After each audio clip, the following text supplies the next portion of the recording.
G'day, ZiggyD here, and welcome back for some more Path of Exile patch 1.3. An update on my Southpaw Reave Ranger. It's actually got a name now. We actually came up with a name. Since we were doing this kind of left-handed only dual-wielding thing, I polled the chat and we came up with the idea of calling it the Southpaw Reave Ranger. It's memorable. It's memorable, I think, and I think it does a good job of conveying what's kind of a little bit interesting or quirky about the character. So we are still using the Southpaw setup. I'm still using the Brightbeak in the main hand. I have a 6 Chaos Rapier here. I'm starting to look at high damage swords, but honestly, I really don't need it. This is a pretty budget sword still. 6 Chaos it cost me, and I have immense DPS. I really don't need an upgraded sword, but I kind of want to get one anyway just to see how high I can get my DPS, because I'm starting to get addicted to the tooltip DPS. I see why people get so into that. Anyway, so I've made a few upgrades and changes to the character, and some pretty significant changes that I'm going to go through on this video for you guys. Most notably, getting an Abyssus setup running, and how I got that running. So this item just here, guys, for those of you guys not fully familiar with the Abyssus, it is an immense DPS increase. It has 40 to 60 physical damage. That's a huge amount of flat physical damage, and with a very fast attack speed setup, that's a very effective DPS increase. And then 147 crit multiplier. Now, it's very difficult to get crit multiplier now. They've reduced across the board many sources of crit multi, including the crit multi gem. But with this setup, I'm still able to get over 500% crit multi.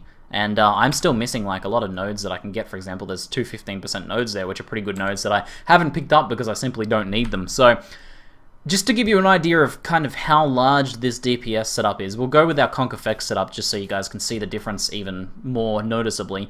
30k DPS with Abyssus, without Abyssus, 13k DPS, 13.3 up to 30k, more than doubling my DPS. And it is the same with increased AoE as well. 18.5k versus 8k. So, again, more than doubling my DPS. This thing is huge, such a huge DPS increase. Now, obviously, this is a Brother Lazarus item, you guys might know from Median Exile, and he's kind of known for immense power with immense drawback or immense risk, and this item has that written all over it, because in addition to the huge DPS increases, it also has 41% increased physical damage taken. That's at the lower end of that spectrum. It can actually go up to 50%. So this is kind of like a reverse lightning coil, right? So, fizz damage chunks you so hard once you put this on. You're like getting one shot by like a colossal skeleton hitting you is not that unusual. So it's a pretty softcore friendly item. I have seen people use it in hardcore using a similar setup to what I'm going to show you guys in a minute. But even in softcore, you don't want to die all the time, right? You don't want to get killed by everything that deals physical damage. Not to mention that physical reflect will insta-gib you with this much crit multi, with this much damage, and with the increased physical damage taken. Insta-gib. I can kill myself in like 1/10 of a second to fizz reflect. It's glorious. But how do you actually survive this? One of the most common ways of surviving this is a perma immortal call setup, and that's what I've got running now. So I have changed my build around to sort of support this idea of using Abyssus, this massive DPS increase, while still keeping myself alive. And although I still die, you know, very occasionally if I screw things up, for the most part I can actually be very survivable, very tanky now. So I also dropped my my Carnage Heart and finally got a different Leech Amulet in addition to getting a little bit of Leech here. In addition to getting some Leech from Atziri's Promise, which also gives extra non-reflectable damage. I was able to get my character up to 4k life, up from like 3k life. So that was pretty nice. But that's not all. The Perma Immortal Call setup is what really makes this work. The idea is I use Enduring Cry with Spell Echo, so that casts twice, giving me at least 2 charges, and often 5 in one go. In terms of the passive tree, I stretched in here and grabbed this Endurance charge, and I spent 3 points getting this Endurance charge. This one not entirely necessary, but still makes it a little bit easier to get that Perma Immortal Call set up. And then I use Immortal Call, and that gives me about 12 to 13 seconds at the moment, and this is without a quality gem setup. If you get a quality Immortal Call, so 2020 Immortal Call and a 2020 increased duration, that goes up a lot more. That'll be closer to 20 seconds. So that's something I want to do in the future, but at the moment this is working just fine.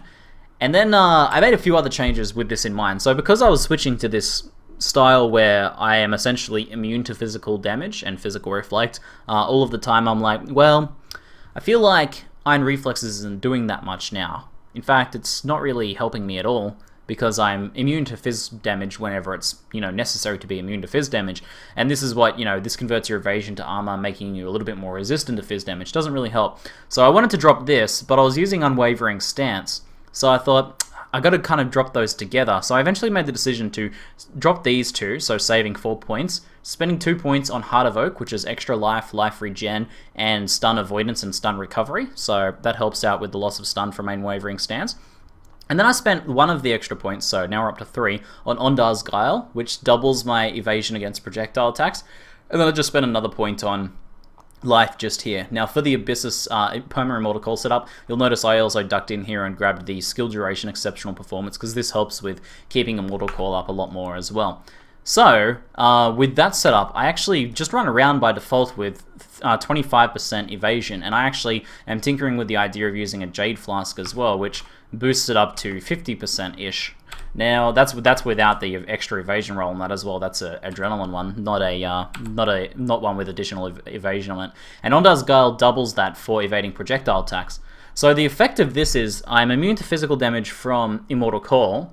Projectile physical attacks I will dodge fairly regularly, so if I don't have my Immortal Call up yet because I'm getting shot by archers off screen or something like that, then I will dodge most of those or evade most of those so that they become less of a problem.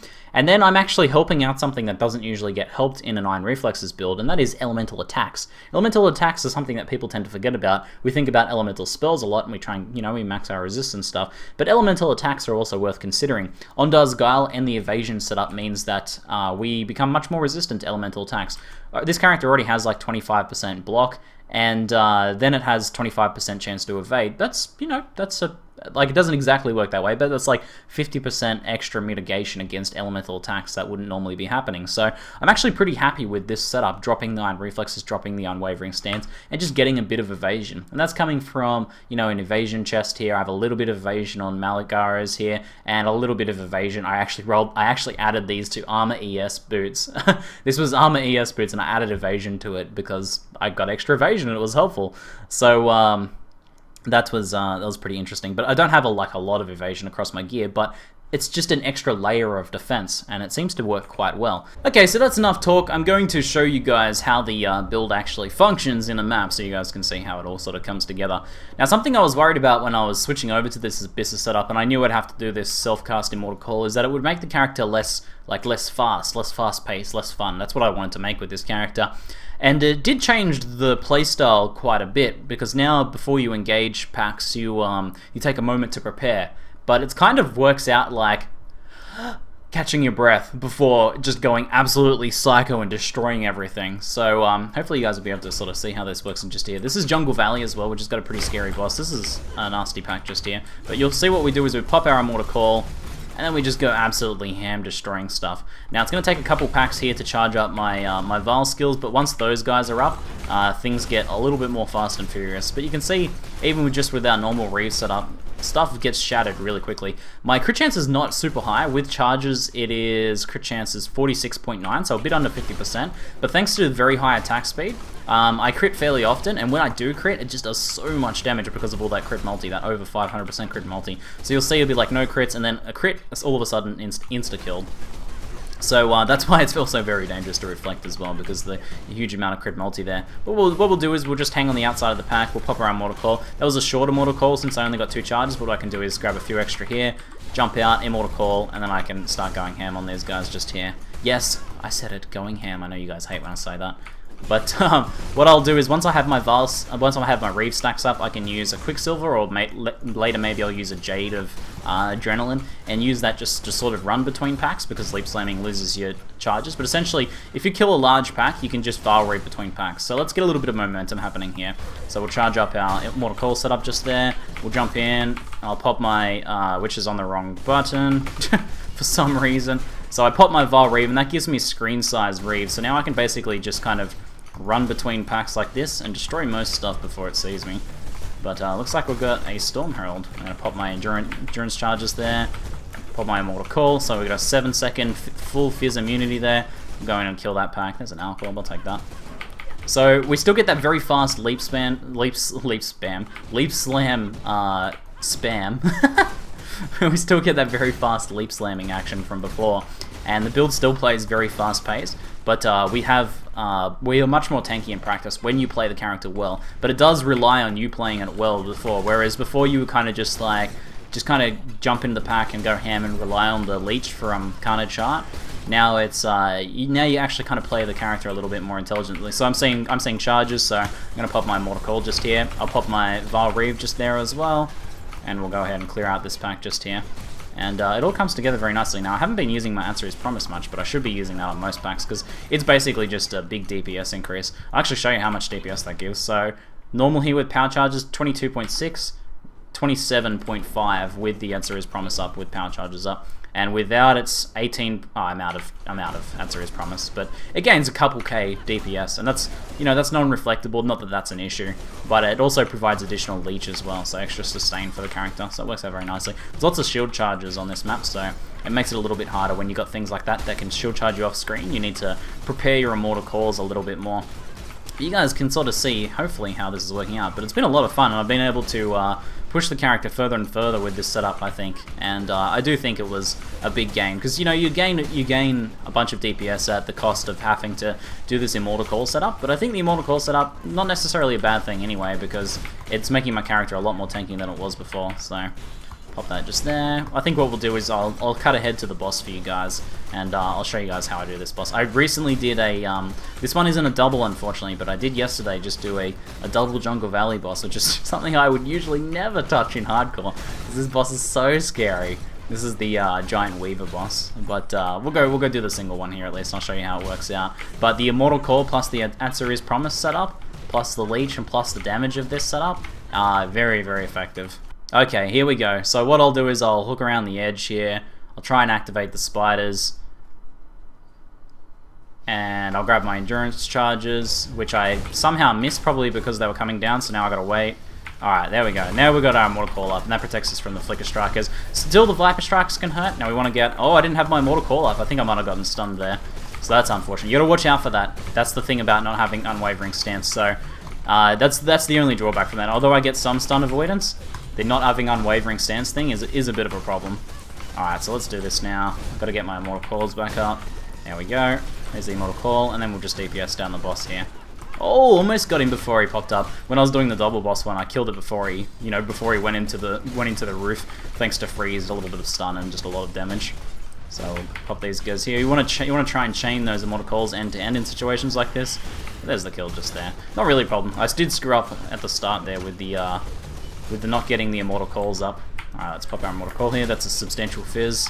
Rare. Sometimes the rare spiders in here can make it a lot harder if you get something like a Hasted Spider or a Substantial Fizz Spider. But hopefully you guys found this interesting. I got the Abyssus set up running. It's quite fun. I have the Immortal Call set up running, and the build is starting to flesh out into something interesting. I'm going to keep pushing it. I'm going to get myself some nicer gear. I'm going to test a few different little arrangements of skills and stuff like that. But so far I'm pretty happy with the progress of this build. It's been a very fun sort of first look into melee characters for me. I played the Heavy Metal Marauder a while back, but it's been a long time since I've really touched anything melee, but this has been an absolute blast. So guys, if you have any question about the build, feel free to ask in the comments below, and that's it for now. I'm ZiggyD, and thanks for watching. Oh yeah, there's one more thing I have to show you guys. Ready? Oh baby. This is my favorite thing about this character, and I forgot to show you guys. It's so good in Torment when you suck the Ghost into the massive pack of monsters as well. But basically, pop my endurance charges, pop my Immortal Call, then pop the Vile Cyclone. Oh, it's so good.